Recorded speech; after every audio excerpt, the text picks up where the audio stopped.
മലം ശരിയായ രീതിയിൽ പോകുന്നില്ല. അതായത് ശോധന ശരിക്കും എന്തുന്നില്ല, സുഖകരമായ രീതിയിൽ കിട്ടുന്നില്ല. അതുപോലെ കീഴ്വായു വലിയ തോതിൽ വളരെ സ്മെല്ലോട് കൂടിയിട്ട് തന്നെ പോകുന്ന കണ്ടീഷൻ വരിക, വയറ് വീർത്തതുപോലെ തോന്നുക, വിശപ്പില്ല, ഭക്ഷണമൊക്കെ കഴിച്ചാൽ എപ്പോഴും എന്ത് ചെയ്യുക, ബ്ലോട്ടിങ് കൂടിയിട്ട് അല്ലെങ്കിൽ വയറിലെന്തോ ഉള്ളതുപോലെ ഒരു ഹെവിനെസ് പോലെ തോന്നുക, ചില സമയത്ത് വയറ് വേദന വരുന്ന ബുദ്ധിമുട്ടുണ്ടാവുക. അതുപോലെ ടോയ്ലറ്റിൽ പോയാൽ ശരിയായ രീതിയിൽ ശോധന കിട്ടാതെ പൈൽസും ഫിഷർ പോലെയുള്ള ബുദ്ധിമുട്ട്, മൂലക്കുരുവിൻ്റെ ഒക്കെ പ്രശ്നങ്ങളുണ്ടാകുക. ഇത് പൊതുവായിട്ട് ഒരു 30 വയസ്സ് കഴിഞ്ഞാൽ 35 വയസ്സ് കഴിഞ്ഞ ആളുകൾക്ക്, പ്രത്യേകിച്ച് സ്ത്രീകൾക്ക് ഇത് പൊതുവായിട്ട് കണ്ടുവരാറുണ്ട് എന്നുള്ളതാണ്. അപ്പോൾ ഇതിന് ഒരുപാട് കാരണങ്ങളുണ്ട്. പല കാരണങ്ങൾ കൊണ്ടും ഇത് ചെയ്യാറുണ്ട്, ഇത് ബുദ്ധിമുട്ടുകൾ വരാറുണ്ട്. ചിലത് ഇത് കൂടിക്കഴിഞ്ഞിട്ടുണ്ടെങ്കിൽ ഫുഡ് അലർജീസ് വരിക, അതുപോലെയുള്ള മറ്റു പല അസുഖങ്ങളിൽ റൊമാറ്റിക് ആർത്തറൈറ്റിസ് വാദത്തിൻ്റെ പ്രശ്നങ്ങൾ ഉണ്ടായിരിക്കുക, അതുപോലെ മറ്റു ഓട്ടോ ഇമ്മ്യൂൺ ഡിസീസുകളൊക്കെ ഉണ്ടാകാനുള്ള സാധ്യത വളരെ കൂടുതൽ. അതുപോലെ ഇമ്മ്യൂണിറ്റി കൂടുക, IgE കൂടുക, അതേപോലെ ഇങ്ങനെയുള്ള ബുദ്ധിമുട്ടുകൾ രക്തത്തിലൊക്കെ എന്ത് ചെയ്യും, അതിൻ്റെ ഇൻഫ്ലമേഷനുകളും അതുപോലെ ഇൻഫ്ലമേറ്ററി മീഡിയേറ്റേഴ്സൊക്കെ എന്ത് ചെയ്യും, പെട്ടെന്ന് കൂടുന്നതായിട്ട് നമുക്ക് കാണാൻ കഴിയും. അപ്പോൾ നമ്മൾ നിർബന്ധമായിട്ട് എന്ത് ചെയ്യണം, ഈ മലം കൂടിയിരിക്കുന്ന അവസ്ഥ അല്ലെങ്കിൽ ശോധന ഇല്ലാത്തൊരു കണ്ടീഷൻ നിർബന്ധമായിട്ട് നമ്മൾ എപ്പോഴും എന്ത് ചെയ്യണം, ക്ലീൻ ആക്കേണ്ടതാണ്, അത് ക്ലിയർ ചെയ്യേണ്ടതാണ്. അപ്പോൾ ഇന്ന് ഇവിടെ ഡിസ്കസ് ചെയ്യാൻ പോകുന്ന ഒരു പ്രധാന വിഷയം, ഈ എന്തുകൊണ്ടാണ് മലം ഇങ്ങനെ കെട്ടിക്കിടക്കുന്നത്, എന്തുകൊണ്ടത് പ്രോപ്പറായിട്ട് പോകുന്നില്ല, നമുക്ക് വീട്ടിൽ തന്നെ എന്തൊക്കെ കാര്യങ്ങൾ ചെയ്യണം, നമ്മുടെ ഭക്ഷണത്തിൽ എന്തൊക്കെ മാറ്റങ്ങൾ കൊണ്ടുവരാം എന്നതിനെ കുറിച്ചിട്ടാണ് ഇന്ന് ഇവിടെ ഡിസ്കസ് ചെയ്യാൻ പോകുന്നത്. എൻ്റെ പേര് doctor Siraj, medical officer, QNB health care, Koduvally.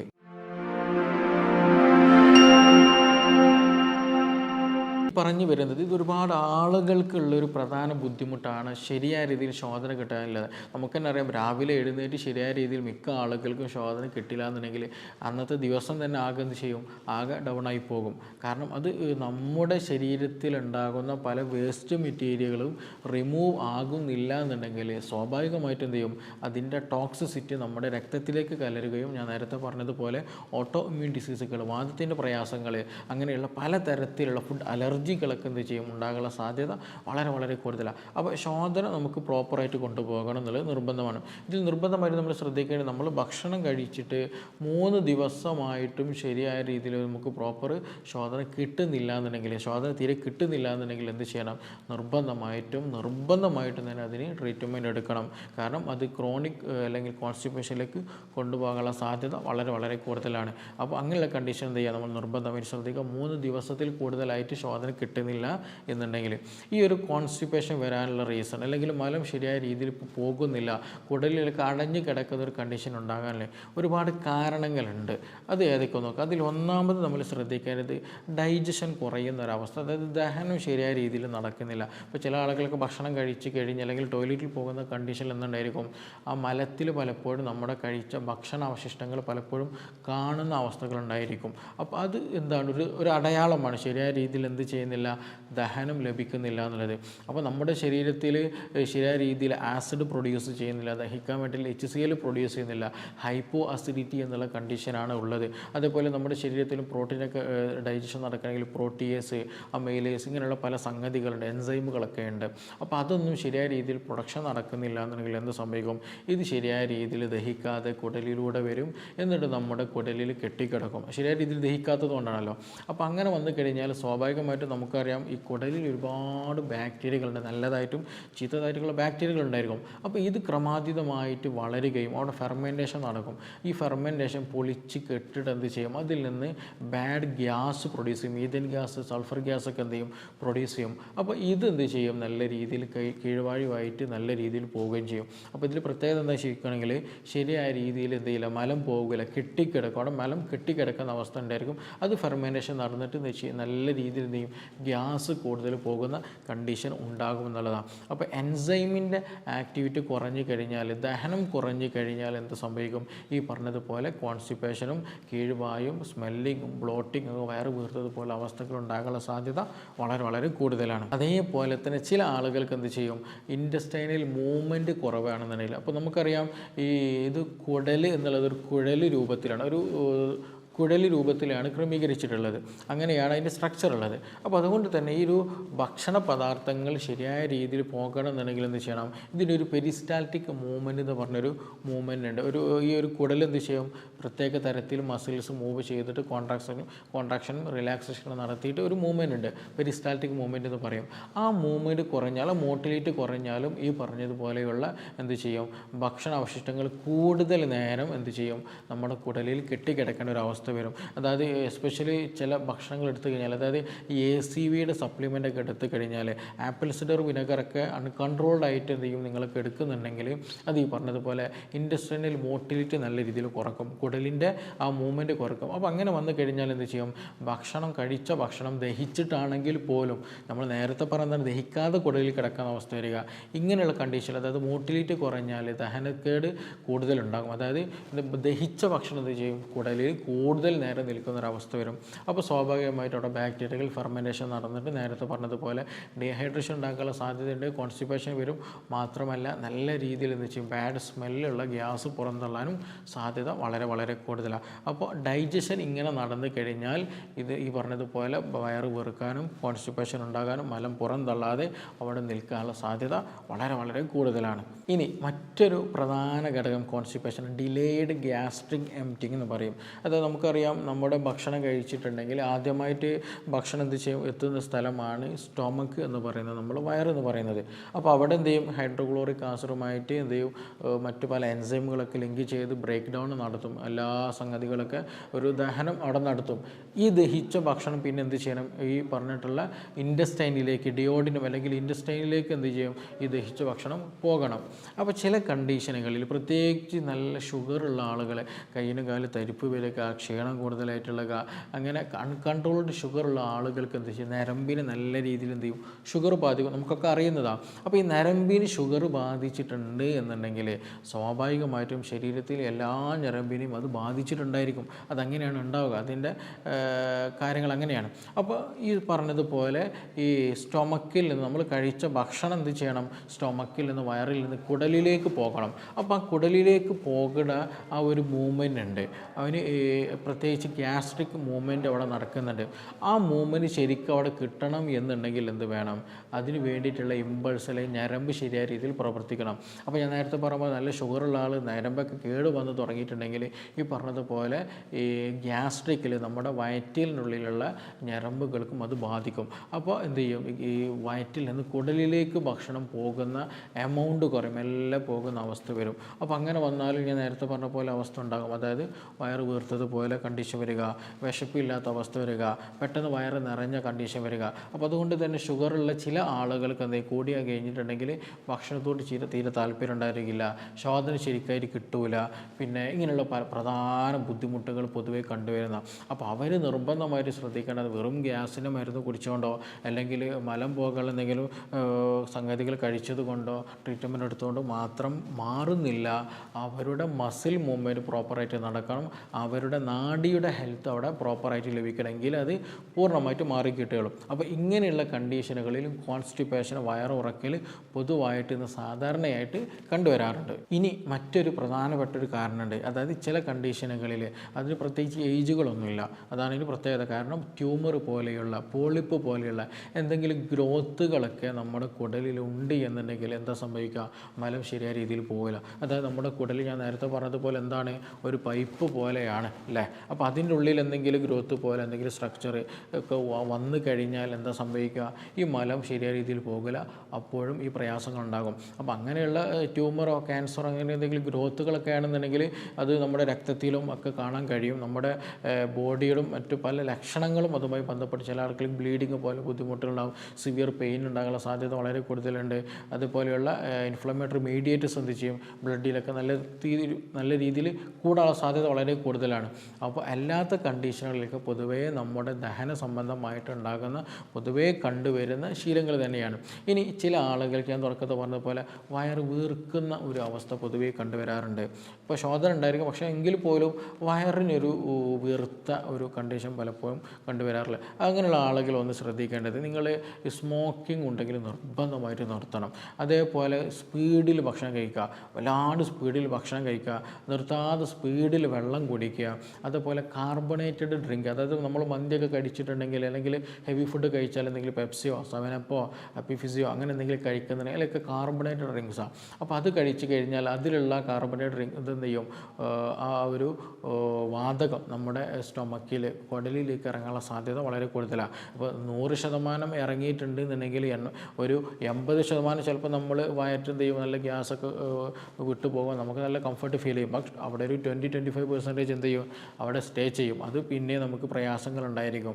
അപ്പോൾ അങ്ങനെ കാർബണേറ്റഡ് ഡ്രിങ്ക്സ് കൂടുതലായിട്ട് കിടക്കുന്നുണ്ടെങ്കിലും ഈ പറഞ്ഞതുപോലെ ചൂയിങ്ങും കൂടുതൽ എപ്പോഴും ചവച്ചുകൊണ്ടിരിക്കുന്ന ശീലങ്ങളൊക്കെ ഉണ്ടെന്നുണ്ടെങ്കിൽ നമ്മൾ അറിയാതെ തന്നെ എന്ത് സംഭവിക്കുകയാണ്, ഗ്യാസ് നമ്മുടെ വയറ്റിലേക്ക് ചെല്ലുകയാണ്.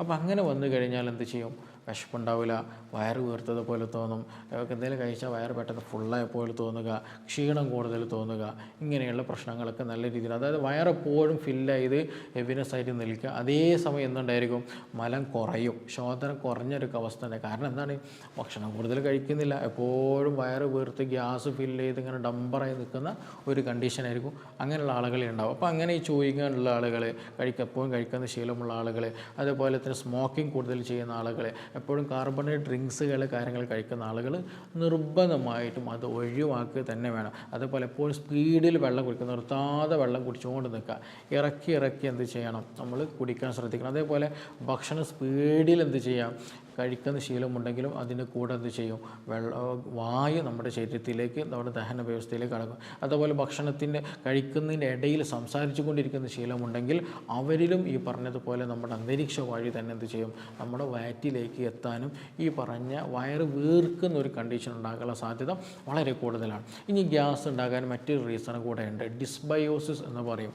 ഞാൻ നേരത്തെ സൂചിപ്പിച്ച പോലെ നമ്മുടെ കുടലിൽ എന്തുണ്ട്, ഒരുപാട് നല്ല ബാക്ടീരിയകളും അതുപോലെ ചിലപ്പോൾ ചീത്ത ബാക്ടീരിയ ഉണ്ടായിരുന്നു. അപ്പോൾ ഇതെപ്പോഴും ഒരു സന്തുലിതാവസ്ഥയിലാണ് കുടലിൽ നിൽക്കുക. അങ്ങനെ നിൽക്കുമ്പോഴാണ് നമ്മുടെ ദഹനം പ്രോപ്പറായിട്ട് നടക്കുക, ഇമ്മ്യൂണിറ്റി കിട്ടുക, മറ്റു പ്രയാസങ്ങളൊന്നും ഇല്ലാതെ ശോധനയൊക്കെ പ്രോപ്പറായിട്ട് നടക്കുക. പക്ഷേ ചില കണ്ടീഷനുകളിൽ എന്ത് സംഭവിക്കും, ബാഡ് ബാക്ടീരിയ, അനാവശ്യമായിട്ടുള്ള ബാക്ടീരിയകൾ കൂടും, നല്ല ബാക്ടീരിയകൾ ചത്തുടങ്ങുന്ന അവസ്ഥകൾ വരും. അപ്പോൾ നമ്മൾ ഭക്ഷണം കഴിക്കുമ്പോൾ എന്ത് ചെയ്യും, ശരിയായ രീതിയിൽ അവിടെ ദഹനം നടക്കില്ല, അവിടെ ഡിസ്ബയോസിസ് കാണാൻ എന്ത് ചെയ്യും, ഒരുപാട് ദഹന പ്രശ്നങ്ങളുണ്ടാകും, ഫുഡ് അലർജീസുകൾ ഉണ്ടാകാൻ സാധ്യത വളരെ കൂടുതലാണ്. ചില ആളുകളുണ്ടല്ലോ ഭക്ഷണം കഴിച്ച് കഴിഞ്ഞാൽ ചൊറിച്ചിലും പുകച്ചിലൊക്കെ വരുന്നത്, അതിനൊരു റീസൺ ഇതാണ്. അതേപോലെ IgE ക്രമാതീതമായിട്ട് കൂടുന്നൊരു അവസ്ഥ ഉണ്ടാകുക, ലീക്കി ഗട്ട് സിൻഡ്രോം എന്നൊക്കെ പറയും. അങ്ങനെയൊക്കെ അവസ്ഥകൾ ഉണ്ടാകാനുള്ള സാധ്യത വളരെ കൂടുതലാണ്. അപ്പോൾ അങ്ങനെ വന്നു കഴിഞ്ഞാൽ എന്ത് ചെയ്യും, അവിടെ ഉണ്ടാകുന്ന ആ ബാഡ് ബാക്ടീരിയ ഒരുപാട് സൾഫർ പോലെയുള്ള മീഥേൻ പോലെയുള്ള ഗ്യാസുകൾ പ്രൊഡ്യൂസ് ചെയ്യും. അതും ഈ പറഞ്ഞതുപോലെ വയറ് വീർക്കാനുള്ള സാധ്യത വളരെ കൂട്ടും. ബാഡ് സ്മെല്ലിൽ എന്ത് ചെയ്യും, കീഴ്വായി പോകുന്ന ഒരു കണ്ടീഷൻ വരികയും ചെയ്യും. അപ്പോൾ ഈ ഡിസ്ബയോസിസ് എന്നുള്ള കണ്ടീഷനുള്ള ആളുകൾ ശരിയായ രീതിയിൽ നല്ല പ്രോപ്പറായിട്ടുള്ള ഗട്ട് ഹെൽത്ത് ഇല്ല എന്നുണ്ടെങ്കിലും ഈ പറഞ്ഞ ബുദ്ധിമുട്ടുണ്ടാകാനുള്ള സാധ്യത വളരെ വളരെ കൂടുതലാണ്. അതേപോലെ എന്ത് ചെയ്യുക, നമ്മൾ എപ്പോഴും ഹൈ പ്രോട്ടീൻ എടുക്കുന്ന, എസ്പെഷ്യലി മത്സ്യമൊക്കെ എടുക്കുന്ന ശീലം കൂടുതലായിട്ടുണ്ട് എന്നുണ്ടെങ്കിലും അതിൻ്റെ ഒരു ബൈ പ്രോഡക്റ്റ് ആയിട്ടും സൾഫറിൻ്റെ എന്ത് ചെയ്യും, കോമ്പൗണ്ടുകളൊക്കെ ഉണ്ടാകും, സൾഫർ ഗ്യാസുകളൊക്കെ പ്രൊഡ്യൂസ് ചെയ്യും.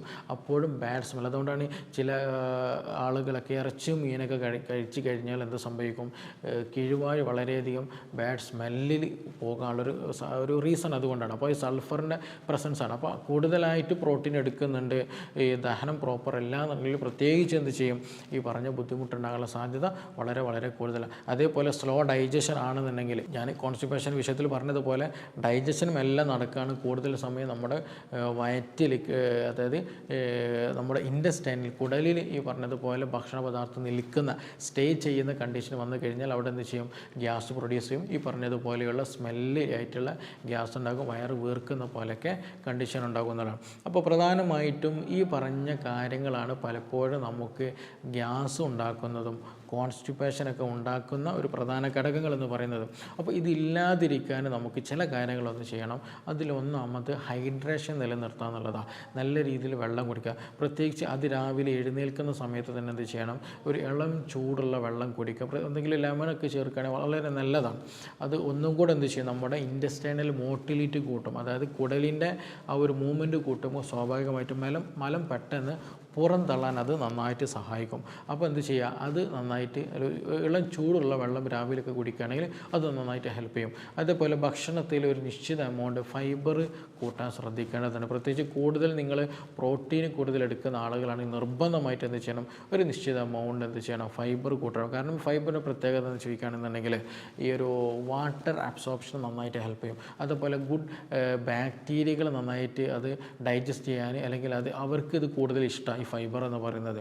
അവരുടെ പ്രധാന ഭക്ഷണം കൂടെയാണ് ഈ പറയുന്നത് ഫൈബർ. അപ്പോൾ അവിടെ ഈ ഗുഡ് ബാക്ടീരിയ ഉണ്ടാക്കണമെന്നുണ്ടെങ്കിൽ എന്ത് വേണം, നല്ല ഫൈബർ ഭക്ഷണത്തിലൂടെ ലഭിക്കണം. അപ്പോൾ എന്ത് ചെയ്യുക, ഈ പറഞ്ഞ പോലെ നല്ല ഫൈബർ നമ്മുടെ ഭക്ഷണത്തിൽ ഉൾപ്പെടുത്തുക എന്നുള്ളത്. അതേപോലെ പ്രോബയോട്ടിക് നമ്മൾ ഭക്ഷണത്തിൽ ഉൾപ്പെടുത്തുക. ഞാൻ നേരത്തെ പറഞ്ഞല്ലോ, നമ്മുടെ ശരീരത്തിൽ കുടലിൽ ഉണ്ടാകുന്ന ബാക്ടീരിയകളുടെ പ്രവർത്തനം വളരെ ഇമ്പോർട്ടൻ്റ് ആണ്. അപ്പോൾ അത് ഇംപ്രോപ്പർ ആയി കഴിഞ്ഞാൽ വളരെയധികം പ്രയാസങ്ങളുണ്ടാകും. അപ്പോൾ അവിടെ നല്ല ബാക്ടീരിയകൾ ഉണ്ടാകാനും ചീത്ത ബാക്ടീരിയ നഷ്ടപ്പെടാനും അത് നശിച്ചു പോകാനും നമുക്ക് പ്രോബയോട്ടിക് വളരെ ഇമ്പോർട്ടൻ്റ് ആണ്. ഇന്ന് ഒരുപാട് ക്യാപ്സൂൾ ഫോമിലൊക്കെ അവൈലബിൾ ആണ്. പക്ഷേ നമുക്ക് എന്ത് ചെയ്യാം, വീട്ടിൽ നിന്ന് തന്നെ തൈര് വളരെ നല്ലൊരു പ്രോബയോട്ടിക്കാണ്. അപ്പോൾ തൈര് കഴിക്കുന്ന സമയത്ത് നമ്മൾ ശ്രദ്ധിക്കണം. കാരണം ഫ്രിഡ്ജിൽ നിന്ന് എടുത്തിട്ട് അതേപോലെ തണുത്ത തൈര് കഴിക്കരുത്. നമ്മൾ പുറത്തേക്ക് എടുത്ത് വെച്ച് നോർമൽ ടെമ്പറേച്ചർ ആക്കിയിട്ട് എന്തെങ്കിലും വെജിറ്റബിൾസിന് കൂടെ മിക്സ് ചെയ്തിട്ടോ അല്ലാതെ ഉണ്ടെങ്കിൽ അതേപോലെ കഴിക്കാനൊക്കെ ശ്രദ്ധിക്കുക എന്നുള്ളതാണ്. അപ്പോൾ ഒരു നിശ്ചിത എമൗണ്ട് ചെയ്യുക, ഒരു നിശ്ചിത ഗ്രാം തൈര് ദിവസവും തണുപ്പില്ലാതെ നോർമൽ ടെമ്പറേച്ചറിലായിട്ടുള്ള തൈര് എന്ത് ചെയ്യുക, കഴിക്കാൻ ശ്രദ്ധിക്കുക. അത് കൂടുതൽ പുളി ഇല്ലാത്തതാണ് കഴിക്കുന്നതാണ് ഏറ്റവും ഉചിതം. ചില ആളുകൾക്ക് കൂടുതൽ പുളിയുള്ളത് കഴിച്ചാൽ കോൺസ്റ്റിപ്പേഷൻ, ഒരു ഡ്രൈനെസ് ബോഡിയിൽ ഉണ്ടാകാറുണ്ട്. അപ്പോൾ അതില്ലാതിരിക്കാൻ കൂടെ വേണ്ടിയിട്ടാണ് പുളി ഇല്ലാത്ത തൈര് എന്ത് ചെയ്യുക, നമ്മൾ ഭക്ഷണത്തിൽ ഉൾപ്പെടുത്താൻ പരമാവധി ഒന്ന് ശ്രദ്ധിക്കുക. അതേപോലെ നമ്മൾ എപ്പോഴും അമിത ഭക്ഷണം കഴിക്കുന്ന ശീലമുണ്ട്, എപ്പോഴും കഴിച്ചുകൊണ്ടിരിക്കുന്ന ശീലമുണ്ടെന്നുണ്ടെങ്കിൽ അത് നല്ല രീതിയിൽ ഡൈജഷനെ ബാധിക്കും. ഞാൻ നേരത്തെ പറഞ്ഞ സ്ലോ ഡൈജഷൻ ആയിരിക്കും ഉണ്ടാകുക. അത് വളരെ തോതിൽ ഇൻഫ്ലമേഷനും ഗട്ടിയിലുണ്ടാകും. അപ്പോൾ എപ്പോഴും കഴിക്കുന്ന ശീലം ഉണ്ടാകരുത്. കഴിക്കുന്ന സമയത്ത് ആവശ്യത്തിന് വിശപ്പ് മാറുന്ന സമയത്ത്, അല്ലെങ്കിൽ വിശപ്പ് മാറുന്നത് വരെ മാത്രം കഴിക്കുക എന്നുള്ളതാണ്. പ്രത്യേകിച്ച് ഇന്ന് രാത്രി സമയത്തൊക്കെ ഹെവി ഫുഡ്, മന്തി ആകട്ടെ, ബിരിയാണി ആകട്ടെ, നെയ്ച്ചോറാകട്ടെ, കബ്സയാകട്ടെ, മധുഹൂത്താകട്ടെ, ഇങ്ങനെയുള്ള ഹെവി ഫുഡുകൾ നമ്മൾ പൊതുവേ ഇന്ന് കഴിക്കുന്ന ശീലമുണ്ട്. അപ്പോൾ രാത്രി സമയത്ത് പൊതുവേ എന്ത് ചെയ്യും, നമ്മുടെ ഇൻറ്റെസ്റ്റൈനൽ മൂവ്മെൻറ്റ്, മോട്ടിലിറ്റി ഒക്കെ പൊതുവേ കുറയുന്ന ഒരു സമയം കൂടെയാണ്. അപ്പോൾ ഹെവി ഫുഡ് കഴിച്ച് കഴിഞ്ഞാൽ എന്താണ് സംഭവിക്കുക, നമ്മുടെ ഇൻറ്റെസ്റ്റൈനൽ മോട്ടിലിറ്റി കുറഞ്ഞാൽ അതൊരു ഹെവിനെസ് പോലെ, ഒരു കനമുള്ളതുപോലെ മിക്ക ആളുകൾക്കും ഉണ്ടാകാറുണ്ട്. പ്രത്യേകിച്ച് ഇൻഡൈജഷൻ ഉള്ള ആളുകളാണെങ്കിൽ അത് വളരെയധികം പ്രയാസപ്പെടുത്തും. പൊളിച്ചത് കെട്ടുന്ന അവസ്ഥ വരിക, അതുപോലെ ഇൻഡൈജഷന് കാരണമായിട്ട് ബാഡ് സ്മെല്ലുള്ള ഗ്യാസ് പുറന്തള്ളുക, ഉറക്കം ശരിയായ രീതിയിൽ കിട്ടാത്ത കണ്ടീഷനൊക്കെ വരിക, ഇങ്ങനെയുള്ള പല ബുദ്ധിമുട്ടുകൾ ഉണ്ടാകാനുള്ള സാധ്യത വളരെ വളരെ കൂടുതലാണ്. അതേപോലെ നമുക്കിതൊക്കെ മാറാൻ പറ്റിയൊരു സംഗതിയുണ്ട്. ഒരു ടീസ്പൂൺ നെയ്യും അതേപോലെ ഒരു ഇളം ചൂടുള്ള വെള്ളത്തിൽ കലർത്തിയിട്ട് നമ്മളെന്നും രാവിലെ കുടിക്കുകയാണെന്നുണ്ടെങ്കിൽ, വെറും വയറ്റിലൊക്കെ കുടിക്കുകയാണെന്നുണ്ടെങ്കിൽ നല്ല മാറ്റം ഉണ്ടായിരിക്കും. ഒന്ന്, നമ്മുടെ ഇൻറ്റെസ്റ്റൈനൽ സൂത്തിങ് ഉണ്ടായിരിക്കും. അത് ഇൻറ്റെസ്റ്റൈനിലൂടെ ഉള്ളിലൂടെയാണല്ലോ മലം പോകുന്നത്. അപ്പോൾ ഒരു കുഴലിൻ്റെ ഉള്ളിലൂടെ ഒരു സംഗതി പോകണമെന്നുണ്ടെങ്കിൽ എന്ത് സമയം, അവിടെ ഒരു ഗ്രീസി നേച്ചർ വേണം, അല്ലേ, ഒരു വഴുവഴുപ്പ് വേണമെങ്കിൽ അത് സ്മൂത്തായിട്ട് പോയി കിട്ടുള്ളൂ. ഇല്ലെങ്കിൽ അത് ഉറച്ച് ഡ്രൈ ആയി കഴിഞ്ഞാൽ എന്ത് ചെയ്യും, പോയി കിട്ടില്ല. അപ്പോൾ ഈ ഒരു വെള്ളം കുടിക്കുകയാണെന്നുണ്ടെങ്കിൽ, ഞാൻ നേരത്തെ പറഞ്ഞ നെയ്യൊക്കെ നമ്മൾ വെറും വയറ്റിൽ പണ്ടത്തെ ആളുകളൊക്കെ ശീലമാക്കിയത് കൊണ്ട് തന്നെയാണ്. കാരണം അത് കഴിക്കുന്ന സമയത്ത് എന്ത് ചെയ്യുക, നമ്മുടെ ഇൻറ്റെസ്റ്റൈനൽ ഗട്ട് ലൈനിങ് നല്ല രീതിയിൽ ലൂബ്രിക്കേറ്റഡ് ആവും. ഇൻഫ്ലമേഷൻ കുറയ്ക്കാൻ ഇത് നന്നായിട്ട് ഹെൽപ്പ് ചെയ്യും. അതുപോലെ അതിൻ്റെ കൂടെ ഈ പറഞ്ഞതുപോലെ ചെറിയ ഇളം ചൂടുള്ള വെള്ളം കൂടി കുടിക്കുകയാണെങ്കിൽ ഇൻറ്റെസ്റ്റൈനൽ മോട്ടിലിറ്റി കൂട്ടാൻ ഇത് നന്നായിട്ട് അത് സഹായകരമാകുന്നതാണ്. അപ്പോൾ അങ്ങനെ ചെയ്ത് കഴിഞ്ഞാൽ ഇപ്പോൾ പറഞ്ഞതുപോലെ നല്ല മാറ്റം ഉണ്ടായിരിക്കും. അപ്പോൾ ഈ പറഞ്ഞ കാര്യങ്ങൾ നമുക്ക് ഒരുപാട് ആളുകൾക്ക് ഉണ്ടാകുന്ന പ്രയാസമാണ്. പ്രത്യേകിച്ചൊരു 35 വയസ്സ് കഴിഞ്ഞാൽ ഷുഗറുള്ള ആളുകൾക്ക് എടുത്തു പറയേണ്ടതാണ് ഈ മലം കെട്ടിക്കിടക്കുക, ശോധന പ്രോപ്പറായിട്ട് കിട്ടുന്നില്ല എന്നുള്ള പ്രയാസം എന്നുള്ളത്. അപ്പോൾ നമ്മൾ സ്പെസിഫിക് ആയിട്ടൊരു സ്വന്തം ട്രീറ്റ്മെൻറ്റ് എടുക്കുന്നതിന് മുമ്പായിട്ട്, ഒരു എന്തെങ്കിലും മെഡിസിനൊക്കെ എടുക്കുന്നതിന് മുമ്പായിട്ട് എന്തുകൊണ്ടാണ് എനിക്ക് കോൺസ്റ്റിപ്പേഷൻ വന്നിട്ടുള്ളത്, മറ്റെന്തെങ്കിലും പ്രയാസങ്ങൾ ഇതുമായി ബന്ധപ്പെട്ടുണ്ട്. ചില ആളുകൾക്ക് കോൺസ്റ്റിപ്പേഷൻ വന്നിട്ട് അലർജിക് ഇഷ്യൂസ് ഉണ്ടായിരിക്കും, സ്കിൻ അലർജീസ് ഉണ്ടായിരിക്കും, സോറിയാസിസ് ഉണ്ടായിരിക്കും, കാലുമുട്ട് വേദനയൊക്കെ ഉണ്ടായിരിക്കും.